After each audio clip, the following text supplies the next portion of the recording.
I'm making my own way. But I stumble and I falter every day. But I love my baby now. When I love my baby, I'm still learning how. Hey, hey, hey, hey, I'm okay. Stay with me. Hello, and welcome to our continuing series, Pathways to Parenting Success. My name is Dr. Jan Hittleman, the Director of Boulder Psychological Services, and it's my pleasure to welcome you back this evening.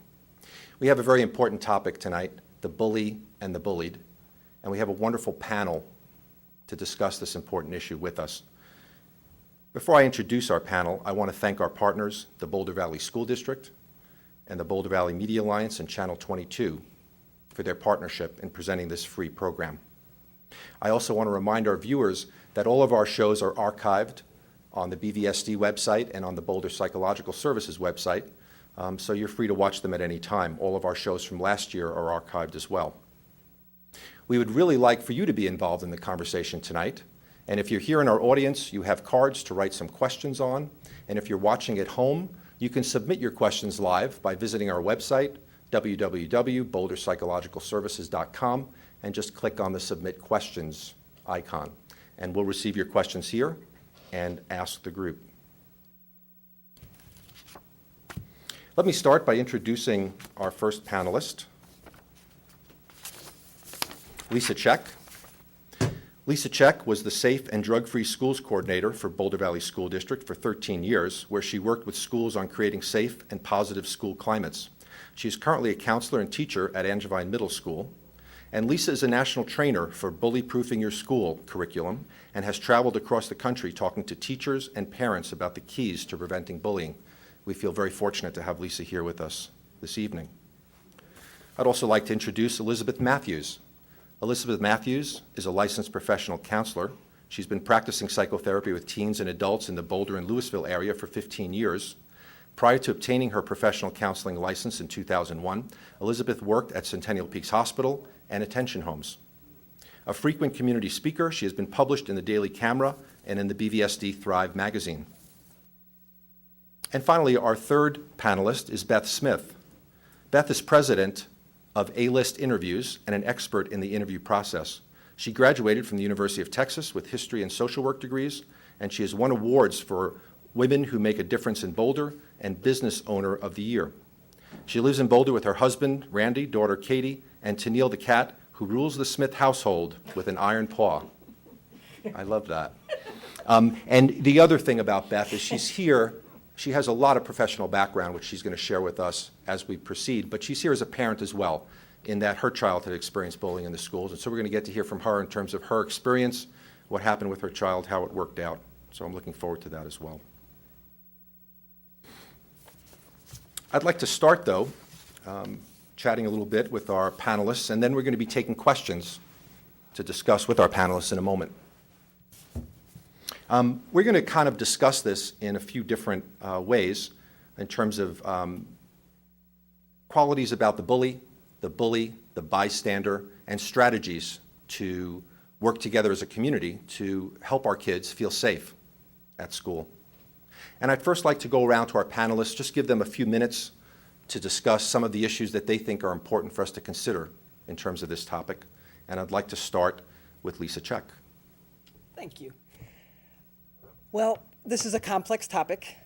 I come to this from a couple different perspectives. One, when I was doing prevention work in safe and drug-free schools and working with schools on creating a school climate. Then, of course, there's always the personal perspective, which is what we bring to this issue based on our experiences, whether we were targeted, whether we were a bully, or whether we were a bystander. And then lastly, I currently work in a middle school. And the research does show that middle school is where bullying peaks. And so my daily life is surrounded with dealing with bullying issues. So I spend a lot of time with students and with staff talking about both what bullying is and what it isn't, which I think is a really important distinction. I think we use the word I was bullied or they were bullied often, and we're not necessarily clear on the definition or the difference between a normal conflict and bullying. So I think that's really important. Next, obviously, seeing students who are victimized is as a counselor, it's really difficult, and I always wonder how to best support targets and victims, and I think there are some ways that we can do that. Mostly empathy and listening, and then there's some skill building that can go along with someone who's being victimized.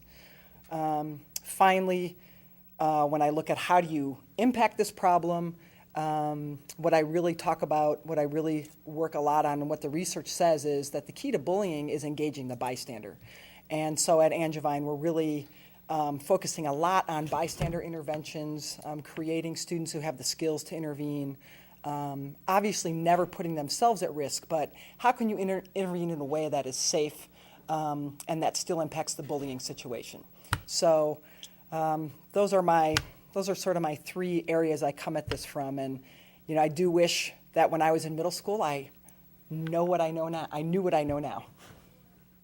We have questions. Some of them were submitted in advance, and this is something that you can do if you're interested in sending in a question about a future topic. You can do so on our website as well. And we did get several questions from parents in the community, from some of the Boulder Psychological Service therapists as well. And one of them I wanted to ask Lisa, because she had mentioned the definition of bullying, which I think is very confusing to a lot of people. And one of the questions that we got was, how is bullying different than teasing, if it is? What would you say to that, Lisa? Teasing generally is good-natured and between friends. Bullying would involve a power imbalance and is not two-sided. So oftentimes with teasing, it's people who know each other, they're goofing around, and it's actually good-natured. Nobody walks away with hurt feelings. They literally are just joking around. It crosses the line when one person has more power, whether that's size, whether that's status, whether that's popularity, whether that's age, and the victim or the target doesn't have power. And that's when it crosses the line. Generally, in that scenario, when it crosses the line from teasing to bullying, the victim will be pretty upset, and the person who's doing the bullying is not as upset. They really don't feel the remorse often around the behavior that they've just engaged in, and I'm speaking about the bully now, whereas the victim gets very upset. So for me, that's kind of where it crosses the line.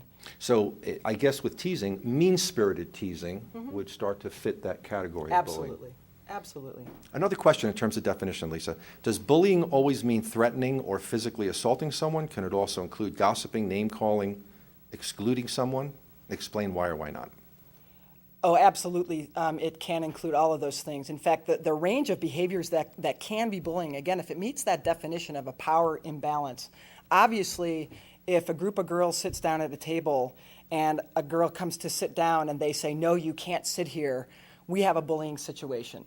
That is exclusion. That's not okay. Rolling your eyes can be bullying. I've called students on rolling their eyes. Somebody raises their hand in a classroom and another student rolls their eyes and goes, ah. That can actually be bullying if that power differential is there. So bullying goes all the way from physical to verbal to intimidation, sexual harassment.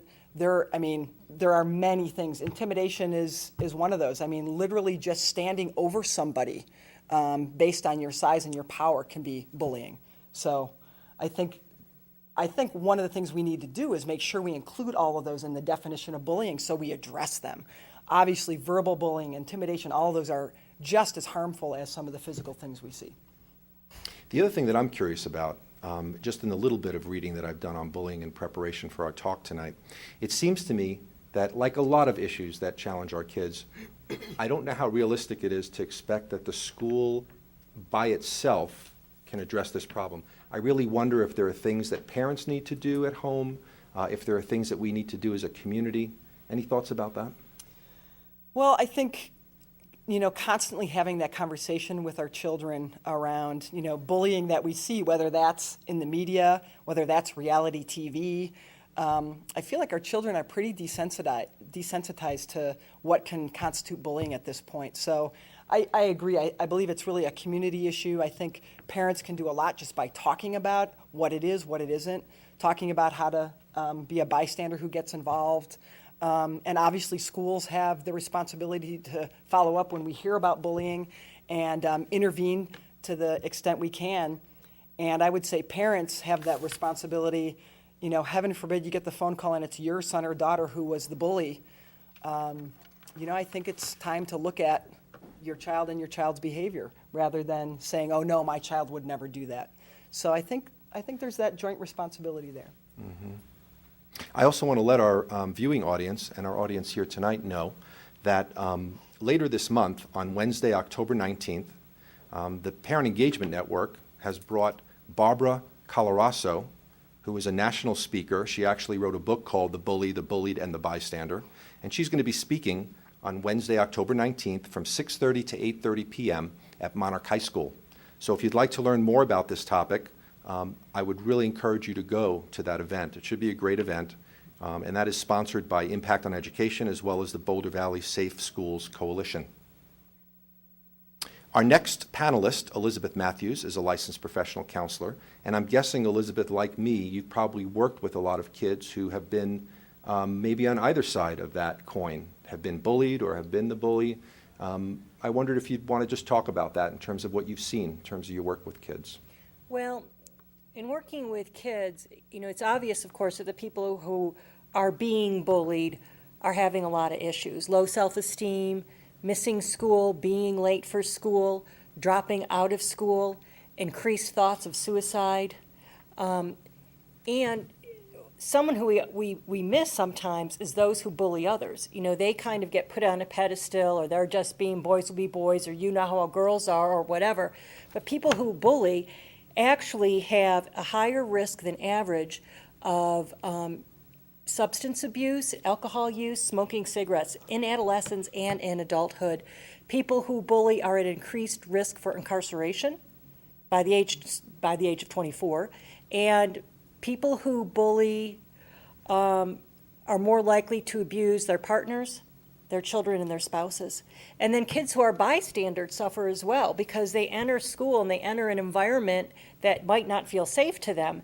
And when they see a bystanding situation, they think that could be me. They may feel guilty. They may feel powerless. And in schools where kids feel powerless, where they don't feel safe, it's not a very good environment really to learn in. Because I like the old phrase that kids don't care what you know until they know that you care. And what we know is that in schools where there's a lot of bullying, students who have been talked to are under the impression that the teachers really don't care very much about them, that they're not being protected, that they're not valued. So everyone on the bullying continuum is hurt. And so when bullying goes on, we're all hurt by bullying, and it's going to take all of us to stop bullying. It can't just be the kid. And that's something that what kids get frustrated by. Kids are being bullied because someone will say to them, just ignore it, or tell them how you feel. And it's not that that's not good advice, but it's not enough. You know, if one of us is victimized on our way to the parking lot or with a neighbor, and you said, well, just ignore them or tell them how you feel, that would seem absurd. You know, we would ask authorities to get involved and help us stay safe. And but we for some reason we don't take kids as seriously who are getting bullied, even though the likelihood of suicidal thoughts increases threefold by being a bullying victim. Mm-hmm. They need our help. It needs to be a school-wide issue.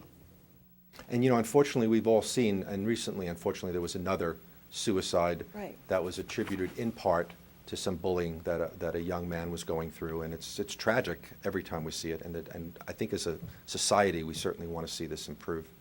When you're working with kids, you know, one of the things that I wonder is, and I think this is true of a lot of sort of challenges that our kids have, we can approach it one of two ways. We can be reactive. Your kid comes home and says, I was bullied, or you find out that your child was bullying someone else, or we can be proactive. And I've always been a big fan of being proactive in terms of creating some foundation to manage these behaviors before they become a problem. So any guidance, Elizabeth, that you could provide to parents? What should they do? What can they talk to their kids about before it becomes a problem? You know, Lisa mentioned earlier that middle school is really the time that we see this increase. What I wonder is maybe we should be talking to those elementary age kids so that by the time they get into middle school, maybe we can impact their behavior. Any advice for parents in terms of what they could discuss with their kids? I do have some advice. As I mentioned, bullying is on a continuum. So if your child comes home and has been bullied, is the one who has been bullied, if you get that information, or as a bystander, you have some responsibility to step up. As anything else with kids, the first thing is to stay calm. Because kids don't like to confide in their parents because they're fearful that their parent is going to get upset and then they may go on to embarrass them. Or they just don't want to see their parent getting upset. And so regardless what your child comes home and tells you, stay calm. Get as much information as you can. What happened? Where did it happen? Was anyone there? Has this happened before? You want to get all this information. I think you want to talk to the teacher about it. But then it can't stop there because what happens is sometimes these things are reported and, parents are very busy people, and so they kind of drop it. And there needs to be follow through. And I think that when you talk to a school or an adult, you have to kind of brainstorm what is the solution here, and the student should be part of that. I mean, they know their class, they know what's going on, they have some right to have a voice in how is this going to be handled. But the thing that I really want to stress is to stay calm and to have some follow through and follow up and hold people in the schools and the bullies accountable and bystanders too. We all need to be accountable. Thank you, Elizabeth. When we were preparing for our talk, I had the opportunity to, through email, chat a little bit with Beth Smith, who's on our panel tonight. And one of the things that she mentioned that I'd love to hear more about is professionally in her work, she really focuses on helping companies to effectively interview employees so that match is successful. I think that's the focus of your professional work. And one of the things that you mentioned to me when we were chatting was that part of what you do is you try to help companies avoid hiring the bully. So, which is interesting because we often think of bullying as a kid issue, but maybe you could speak to that a little bit, Beth. So what I do is I help companies, I teach presidents and hiring managers how to conduct effective interviews so that their interview and hiring process is effective. One of the things that we're seeing is, as of last year, in the state of New York, private companies can now be sued by employees who have been bullied by managers or other staff. So what's happening now is that what used to be a school issue or a kid issue is now really translating into private sector. And I'm assuming that nonprofit sector or government sector will follow that lead. So now the anti-bullying laws are really getting into the adult world, which I think is fabulous. I think that we can't effectively help our children deal with bullying until we as adults can effectively deal with it on our level, because it has to come from us. They're learning from us. So what we find is employee retention is dramatically affected when there is a bully on the staff. The turnover is awful. Then if you happen to lose a bunch of your staff, what usually happens is that the bully stays and that the staff turnover keeps churning and that the companies really suffer because the source or the root of the problem is not being effectively dealt with. So my job, usually I get called in when there is a huge retention problem. And many times we have found that there is a manager that is abusing their power in some way, shape, form, or fashion. So then you have to work with the staff to heal themselves as a team. Sometimes that includes turnover, sometimes that includes not. But there's a real focus on getting people the services that they need. They've experienced a trauma. And then when you begin the hiring process, the interview process, making sure that you're effective to incorporate their wants and needs as a team and then to get that taken care of from a company standpoint. So it's not just a kid issue. It's a very, very big, really expensive adult issue as well.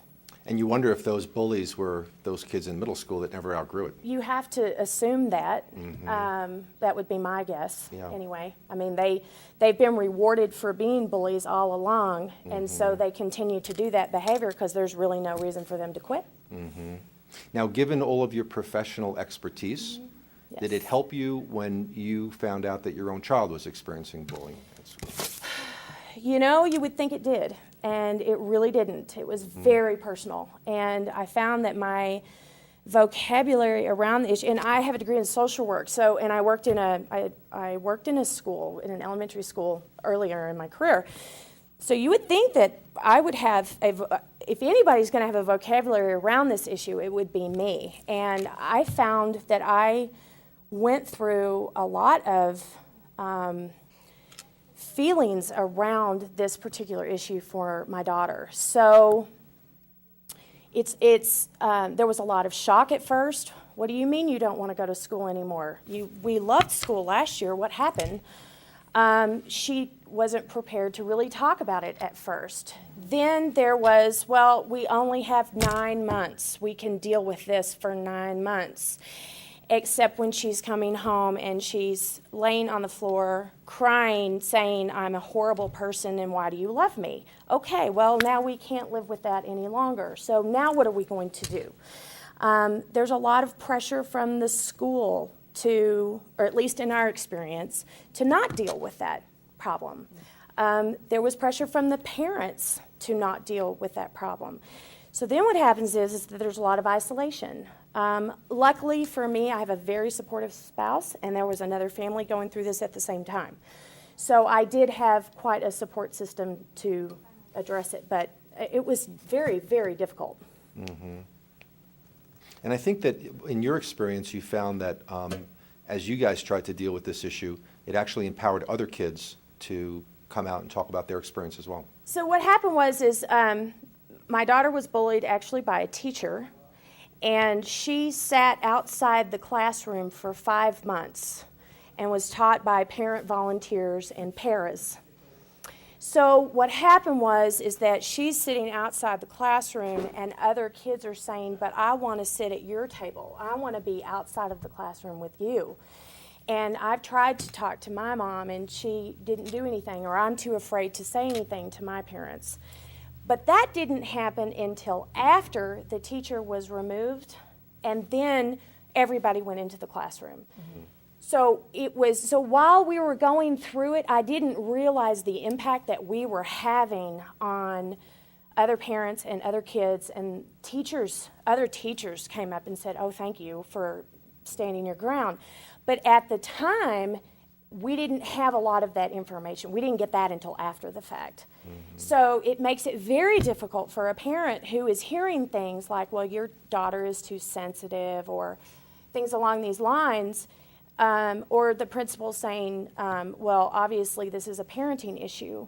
So, and as a responsible parent, you want to look at, okay, is it a parenting issue? Because if it is, oh, tell me now so that I can address that for her, because I don't want her going through this for the rest of her life. So then you have to sort out the information that you're getting as well. How much is really a parenting issue and how much is someone else?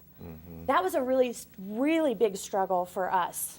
The four of us. And that's a unique example if it's a teacher, because that really is not the Yeah. typical stereotype, and also a teacher's in a position of authority. Correct. And that makes it, I'm sure, even more challenging. Correct.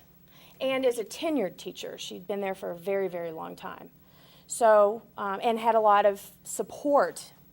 So, you know, it's tragic, really, that it came down to what it came down to. But luckily for us, we were able to get it handled the effective way, and the things that came out of that, my daughter's way more confident now because people heard her and acted on her behalf. It's very important.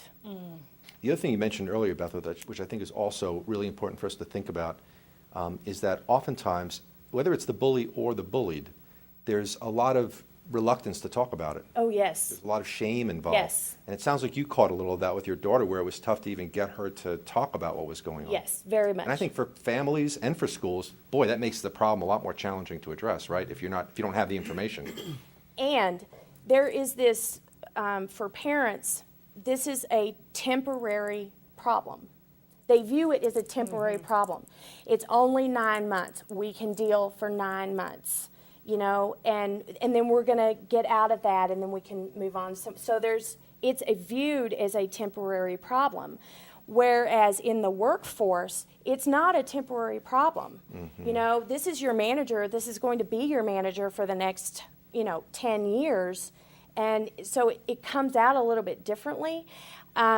But for kids who don't have a good vocabulary around this, the parents are going, well, we just have a bad teacher, or well, we're just having a bad year, or something along those lines. So they view it as a temporary problem. And it's not. It continues generation after generation that way. So it's rough. Yeah, it is rough. And again, remember, we're ready for your questions, so feel free to visit the website, boulderpsychologicalservices.com, submit your questions online, or on the cards that you've been provided in the audience. We'd love to hear from you. Let's shift gears now. I'd kind of like to talk about I feel like there's some subtopics that I'd like us to focus on. And I guess the place to start would be to talk about the quote-unquote victim of bullying. And I'm interested to know from the panel, is there a certain characteristic that is more typical in kids that are victims of bullying, or really is it something that could happen to anyone? I guess that would be me first. Whoever would like. I think there are some characteristics. There are a couple of different types of victims according to the research. There's a passive victim, which is, I guess, kind of what we would see as a victim. Somebody who maybe doesn't have a response, or somebody who cries easily, or somebody who's very shy.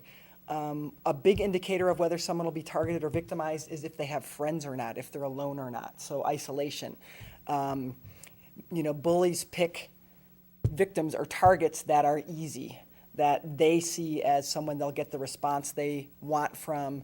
And so victims often give the bully what they want, which is a response of some kind: tears, crying, becoming very upset and flustered. And it's a tough question because I really shy away from saying, well, here's what a victim is. Exactly. But the friendship and friends is a huge indicator. A student is much more likely to be bullied if they do not have as many friends, or if they have no friends. So that's a huge indicator. There's another type of victim that's called the provocative victim, which is hard to tell between a bully and a victim sometimes. This is a kid or a student who sort of eggs other kids on, maybe pokes at them, or does unusual things in the classroom. And eventually the other kids get fed up and do something to this child, push them away or tell them to be quiet. The child is still a victim because this is how they're getting attention. This is how they interact. This is how they socialize. So they don't necessarily have the social skills to say, hey, want to be friends? So instead they poke, nudge, go roll over on the table in the classroom to get attention that way. And eventually kids just get fed up and respond. So I would say there's some truth to the idea that some targets or some victims could benefit from social skill building. Whether that's, not responding how the bully wants you to respond, whether that's, figuring out how to assert yourself, figuring out what you can say, practicing what you can say so you don't give that bully the same response over and over again. If you can just change that up a little bit, oftentimes the bully goes, oh, you're no fun anymore, and they move on. So that's... And I'm thinking, if I'm a parent of a child that's maybe shy, doesn't have a lot of friends, and is going into middle school next year, boy, that might be a good opportunity for me to have a conversation with my child, try to build in some, kind of inoculate them a little bit, build in some resiliency, maybe give them some strategies, let them know if this occurs, I want to hear about it. It's okay to talk about it. Yeah. In terms of that proactive approach. Absolutely. Maybe do some role plays. Right. Just like we would do with peer pressure. Just like So when you very- guys were very teasing me similar. before we started. Exactly. And you, I didn't realize it was a role play, but was now I'm fun. understanding. he responded in a very positive way. And so, we were bystanders, as so we that's the would- way that works. yes, as we would hope from Jan. Elizabeth, I think you might have some ideas for parents in terms of, for kids that are the victim, how they should respond, what they should do. Well, one of the things I wanted to say is that symptoms of ADHD increases the likelihood that you could be a victim or the bully. It's like Lisa was provocative saying that impulsivity is a large problem in both people who are the provocative bullier and also kids who are bullying. Again, I think that one of the approaches that we need to this, is parents do a wonderful job getting involved in sports and the arts and theater, and I would really love to see parents getting involved in some kind of multifaceted approach to bullying prevention, because we need to initiate school-wide programs based on training, awareness, monitoring, and assessment of bullying. I'd love to have an anonymous questionnaire where kids could talk about where is bullying occurring, because there are bullying hotspots in all schools. And if those hotspots during change of class or different times of day could be monitored by an adult, that could make a really big difference. I would love to see some kind of classroom curriculum where we talk about social skills, empathy, self-control, anger management. All of those skills will help not only prevent someone from being bullied, but could help someone to stop them from being bullied, or even empower the bystander to have some confidence to speak up. So I would say to parents, if you're concerned about your kid being shy, one of the characteristics of kids who get bullied are often that they have low self-esteem. So if they have a passion in something, in the arts or in sports, and you can support their involvement in that, especially if that involvement includes other kids, that's not only going to help them socially, but that's going to help them feel better about themselves. And just that alone, that increase in self-esteem, is going to decrease the likelihood that they're going to be targeted. And what about, I think this is a challenging question because I'm not sure that everyone's in agreement on this in the field, but, you often hear, with the best of intention, advice to potential victims or victims of bullying, just ignore it, don't say anything. My sense is that that's not the right way to go, but what would your feedback be on that? I think that ignoring it or saying leave me alone or knock it off, I'm not into that, no thank you, whatever, can be effective like the first time, but bullying often continues. And so at some point, we need to help kids learn how to deal with conflict. And a peer being rude to you or a teacher being rude to you, that's a conflict. And so it's important to learn how to deal with that as an individual. But when it gets to be repeated and it gets to be heinous and large and it's affecting the way you feel about yourself and the relationships you have, then you need support. You need to ask for, you need to tell a parent, you need to tell an adult that you trust. I worked with a kid who actually had a nice relationship at the school with the janitor. And when we were deciding who could he talked to the janitor, and the janitor helped his bullying stop. Now, no one knows how that happened, but it did. And so we also need to include non-teaching staff, people in the cafeterias, administrators. Everyone needs to get involved. And then that atmosphere of concern and empathy and social conversation is going to help.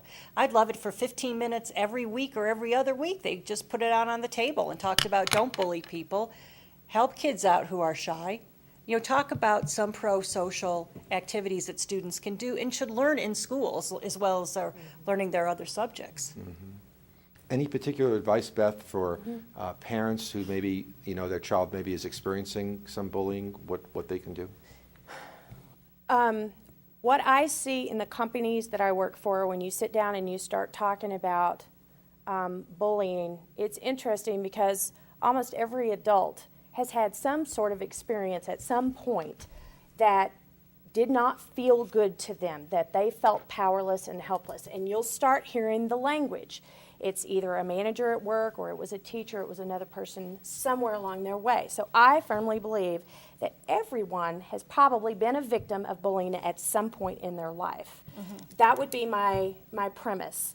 As far as what advice I would give to parents is, you know if there is something going on with your kid that is not right.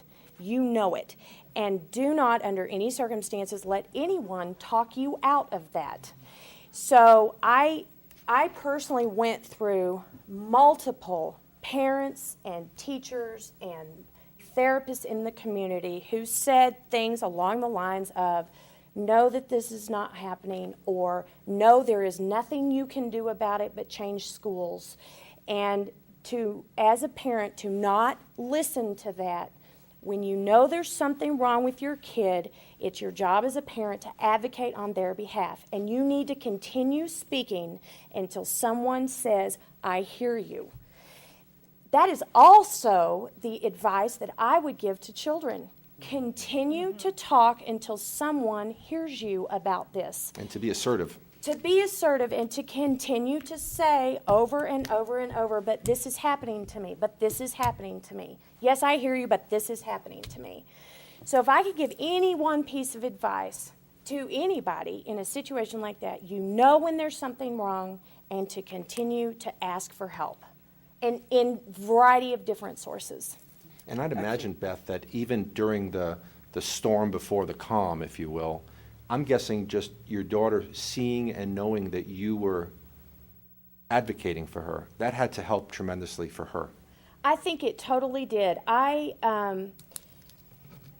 think that for her to see, we went somewhere 3 days before Christmas, and it was this huge storm, and we trudged through into this guy's office, and the three of us sat down together, and what I told her was, this is very important, this is top priority right now, is to make sure that you feel safe at school.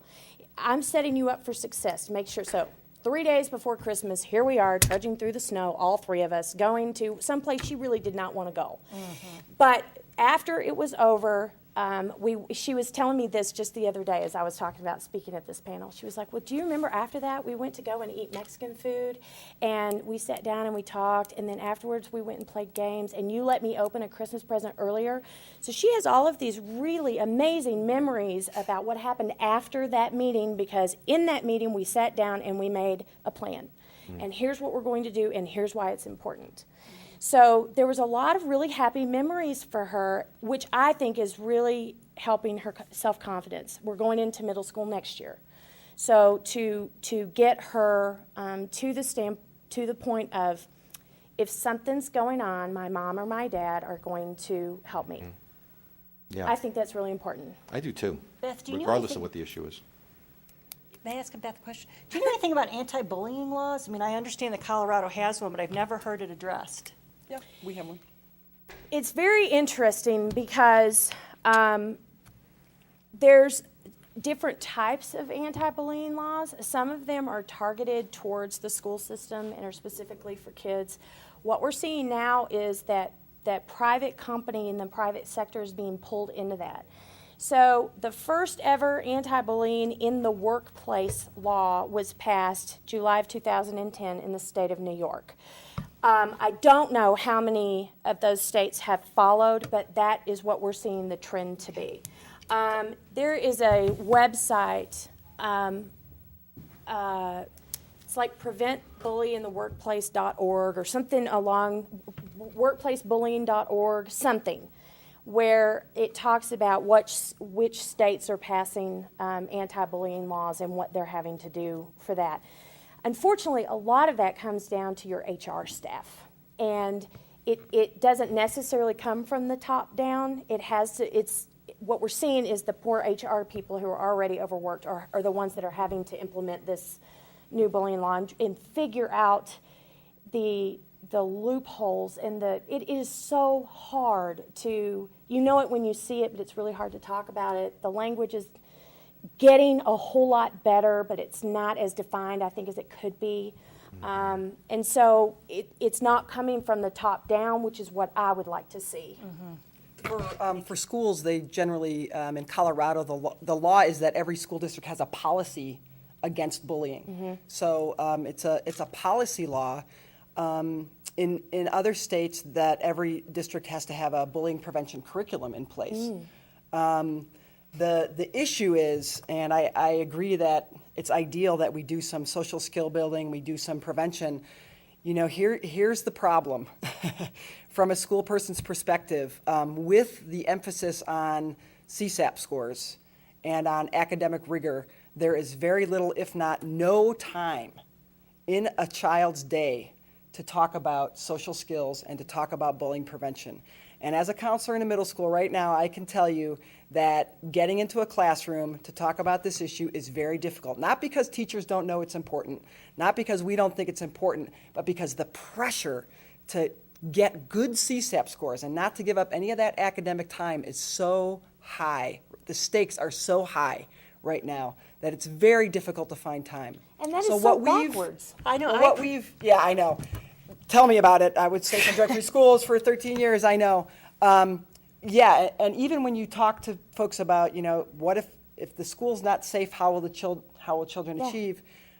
Hey, send your emails and letters to the governor and to the state legislature, because right now that's what schools face.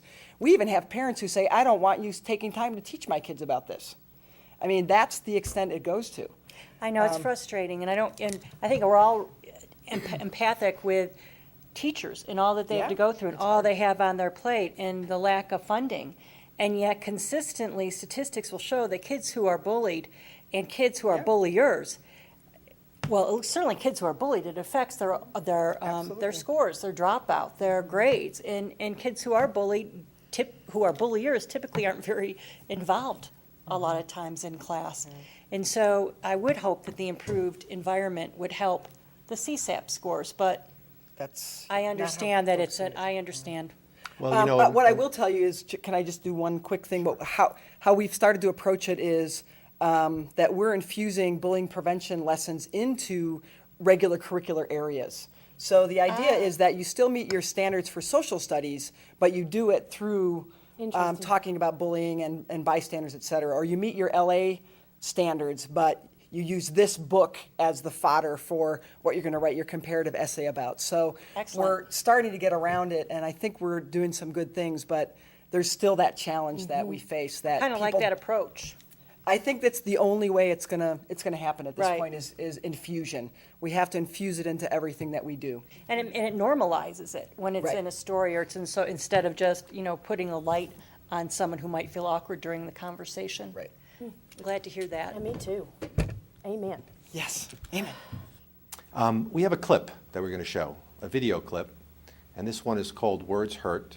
And I think it's a great little clip just to give you a sense of, sometimes I think we underestimate how painful these kind of experiences can be for our kids. So let's take a look at that, and then we'll talk about it a little bit.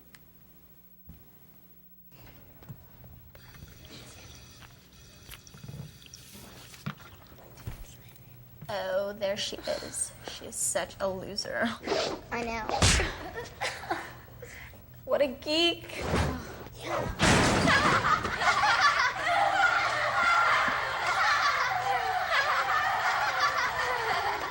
Get lost. Words hurt. Don't be a part of it. Now, one of the things about this clip that I thought was significant is this is a group of girls being mean to another girl, right? And in fact, we have a couple of questions from our audience here tonight about this. One is bullies versus mean girl syndrome. Is there a difference? The other one reads that I've heard that girls bullying girls in middle school is prevalent and that women bullying women in the workplace is even more prevalent. Is this true, and why is this the case? Can I go with that? I'll talk about the workplace. There is a book out called Pit Bulls in Lipstick. And it talks about women bullies in the workplace. What we're seeing is, I think in the olden days, we didn't believe that women could be perpetrators and that we didn't believe that women could be abusive. And what we're seeing now is that the type of abuse that women commit is different than men, but it still exists. Some of the worst case of bullies that I have seen in the workplace have been women. It's a very insidious type of bullying. It can be covered up with a lot of charm and manipulation, and to identify that is really difficult. There was a study that came out in 2005 that was actually done in the school systems, which I'm sure you guys already know about. But it talked about when you go into a school or even in a workplace, everybody knows who the bully is. And all of the employees, when you go in, is there a bully in this workplace? Yes. And everybody names that person. And it's usually people above that person, people on the same level, and definitely people below.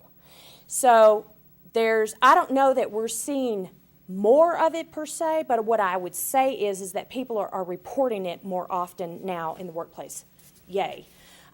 Especially when you've got laws being passed that private sector can be sued from the employee for that type of bullying and harassment.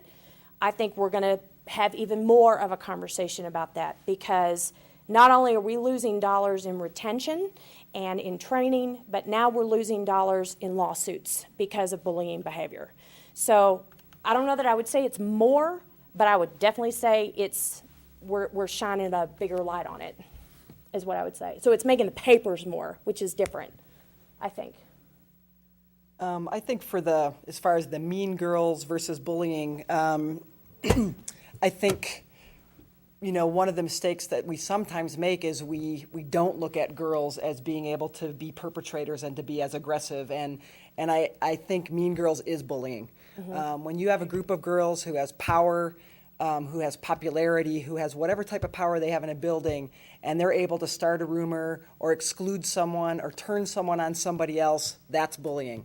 And I've seen probably some of the worst cases of bullying I've seen have been girls. Mm-hmm. And I think what's really hard is girls with their awesome verbal skills and their desire to be close to people are able to get to each other in different ways than boys can get to each other when they bully. So girls use knowledge and secrets as power. They use relationships as leverage. And they are very, very much able to manipulate the adults into thinking, no, we're great, we're smiley, aren't we nice, aren't we the good girls who get good grades? And these are some of the most impactful and powerful girls in our building that are actually our mean girls. Mm-hmm. So I would say those equate for me. Mm-hmm. And I think the intervention needs to be that we don't treat it differently. It's bullying. Mm-hmm. Bullying is bullying. Whether it's a girl and you started a rumor, or whether it's a boy and you punch somebody, that's bullying and we need to intervene. Mm-hmm. I think one of the things we don't want to overlook is cyberbullying and also sexual bullying. Mm-hmm. And I think that the sexual bullying is so shaming and in such a delicate area that it really needs to be taken seriously. And sorry, are you talking about sexual harassment or sexual orientation bullying? Both. Okay. Yeah. And I think that certainly the sexual orientation bullying is much greater for gays and lesbians, and then that whole kind of sexual harassment bullying. I talk to a lot of girls who get sexually harassed, who are grabbed in school, who have their bodies grabbed, who are touched inappropriately, who are given very nasty language. It's scary. I have to say, as far as sexual harassment goes, and I don't know whether it's because of the workplace starting out in that area, I find that our girls come forward with sexual harassment. They understand that concept. They will report it immediately. I'll have girls come into my office in a split second after something happens. And I think it's because they've gotten that message that it's not okay versus the other types of bullying. Mm-hmm. I don't think they quite equate with that power differential and that. Again, in my own experience, I think girls are more aware of sexual harassment and report it more, at least in my experience. And you're in middle school. Yeah. I'm wondering if it increases in high school. Because I've talked to a lot of girls in high school who have been grabbed or groped, and especially during the change of classes. I think it's a big problem. Another related question while we're on this subject, and then we'll move on, is, and this is a question that was pretty frequently mentioned, the difference between boys and girls in bullying. Is there a difference? Is it pretty much the same deal? What are your thoughts on that? Well, I think girls are verbal and emotional bullies, and boys tend to be physical and verbal bullies. And I think what I'm hearing these women say is that girls can sometimes be really passive aggressive, as can boys. And it's really hard when you kind of make a joke, but you're kind of clever and someone doesn't quite know what you're saying and they're laughing. And if you respond, you don't know how to respond because you're not quite sure what's happening. So that's pretty insidious. I would also be very careful, too, about putting women and men in different categories, because we've also seen women who can be very physically abusive, and we've seen men who can be very emotionally and manipulative and verbally abusive, even though they tend to kind of group themselves first in gender. You know, we got to remember that it shows up the way it shows up, and it doesn't matter what body it's in. Bullying is bullying no matter who is doing it. So, you know, I'm fascinated by your comments about girls reporting sexual harassment. It would be very interesting to me to see, once adults get this bullying language and this conversation down, we're seeing it translate into the younger generations, and that is such a positive thing to see, that, man, these girls know that they're not supposed to be touched and that their bodies are their bodies and they have privates and nobody gets to mess with that, and that they come in and report it. I still think we have a lot of work to do. I'm by no means saying that, but I do see a student more readily and quickly coming in with that type of report versus, they, started a rumor about me, or she called me a bad name. I really do see students, and hopefully you're right, that as we start to talk about bullying and they see that these other types of bullying are in fact bullying, they'll have that same response. It is a very hot topic right now in lots of areas. I just sent Jan an article about it that was in the New York Times, and I get the New York Times every day, those daily emails or whatever, and there's a conversation about bullying almost weekly in that paper, and I love that. The more that we as a community, and I mean even a big community, the more that we talk about this, the better we all are, the better our kids are. And ultimately, that's what we need to be doing, is having those conversations as an adult so that we can talk to our kids about it. Absolutely. It's very important. Yeah. I'm going to move us to another topic now, and before I do, I'm hoping we can watch the other video that we have, the red hair video. Yes. Let's watch that, and then we'll talk about it.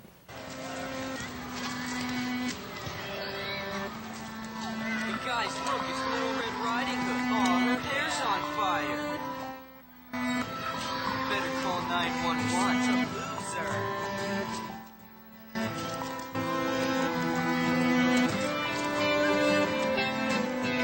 Oh, there she goes again. Better watch out for the big bad wolf.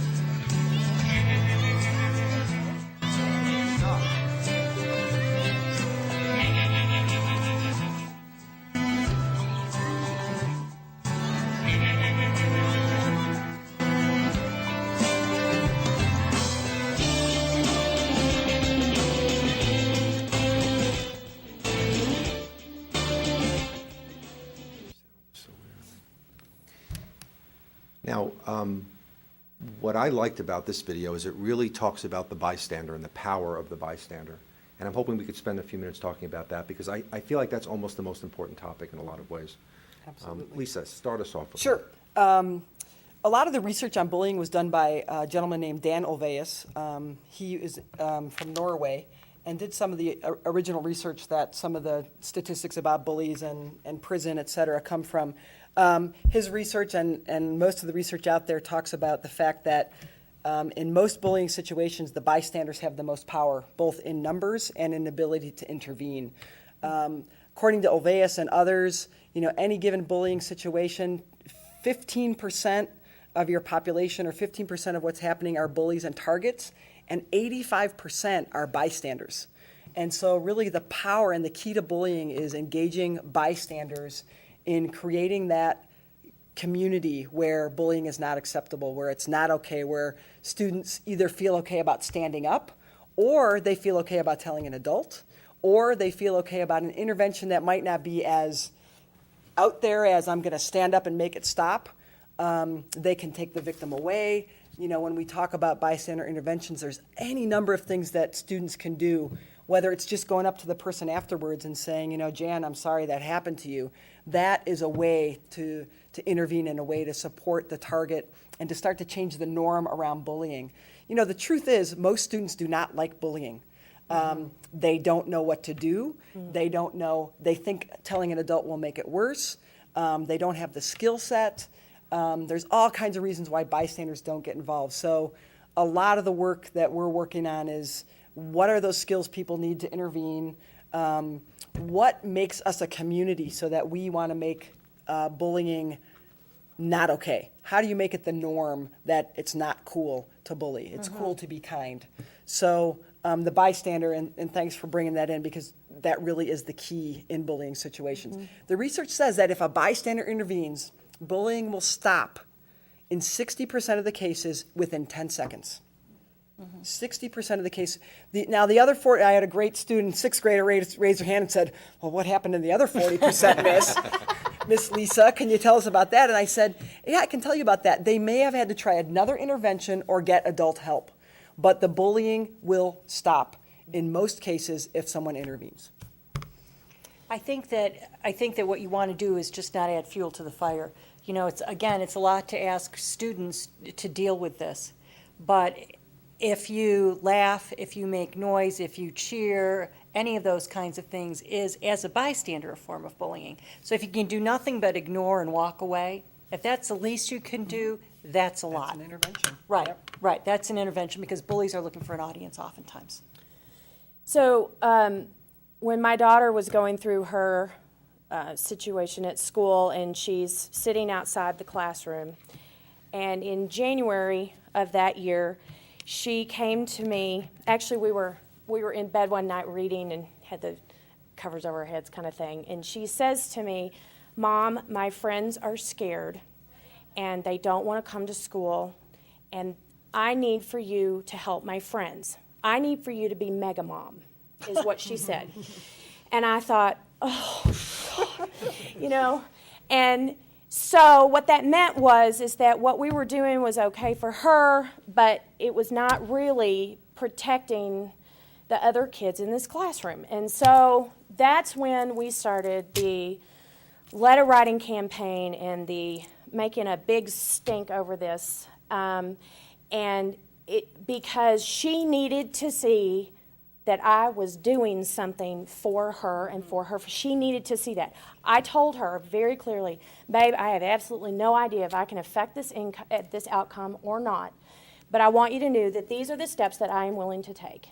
The teacher that ended up replacing the other one was actually my daughter's first grade teacher. And so I came at this from a staffing perspective, which is, okay, they're going to say to me, I don't have a teacher to do a long-term sub-arrangement. And I thought, oh, I can fix that. So I called the first grade teacher and I said, I don't know if I can get this done or not, but would you be willing to take on a long-term sub position? And she said, wow, that's interesting because I've been looking for one. A month later, I get a phone call from my daughter at school. The teacher is no longer here. Miss Lydia is my teacher now. Can I go back into the classroom? Okay, so I don't know what all of that was. I don't know what I affected and what I didn't affect. What's really important, though, is she saw that I was doing what I said I was going to do, which is everything that I know to do as a parent in order to get you protected. It's not ideal.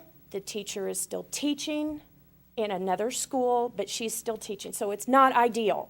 There's other kids out there that I have not been able to have an impact on, and that's part of the reason why I'm up here today, sitting here talking about this, is that there's other kids that are being affected by this. But I at least took the steps that I had to take from a bystander perspective because my kid asked me to. And I'm thinking this would be a very valuable part of a conversation that any parent could have with their child in, preparing them to deal effectively with these issues, is to help them be a supportive, assertive bystander as well. Because I think kids feel like as long as they're not the one being bullied, then they don't have responsibility. But this could be a wonderful way for them to take some responsibility and help the other kids in the school as well. I think our kids have come a long way in raising their consciousness about the environment, and if we can support them in raising their consciousness about this issue and treating each other, it's exciting and I'm optimistic. I want to let our audience know that we really appreciate the support of our sponsors. Without their help, we couldn't provide these free programs, and I want to acknowledge them, just take a moment to do that. The Boulder Counseling Cooperative, the Boulder County Healthy Youth Alliance, the Boulder Public Library Foundation, Boulder Valley School District, Centennial Peaks Hospital, Parent Engagement Network, the Daily Camera, and the Hope Coalition. We appreciate your support. Thank you. And again, another reminder, a great opportunity to continue educating yourselves in terms of this very important topic and attending the presentation by Barbara Colorasso, The Bully, the Bullied, and the Bystander, which will be on Wednesday, October 19th, 6:30 to 8:30 p.m. at Monarch High School. If you want more information, you can go to the Parent Engagement Network website, which is parentengagementnetwork.org. I'm going to give each of our panelists just 20 seconds. Any final thoughts that you have for our audience about this subject? Okay, I'll go. Again, coming from a parent perspective, the absolute best thing you can do for your child is when you know that there is something wrong and you know that there's something going on, that you aren't talked out of that you know your kid and that you know that this is a situation, and it doesn't matter what other people are telling you. If you know that there's a situation, to continue to ask for help. And that includes what we teach our children when they're going through a situation like this. You are emulating that behavior for them so that they continue to ask for help should a situation arise. So that would be, if you come out of this with nothing else from me, that's what I hope that you remember. And I want to take a moment to thank our panelists for being here tonight. We appreciate your involvement. And also to remind our audience that our next televised presentation will be on November 7th, Monday, November 7th, and the topic is how to reduce family conflict. We have a great panel for you, and we hope to see you then. Thanks so much for tuning in, and we look forward to seeing you next time.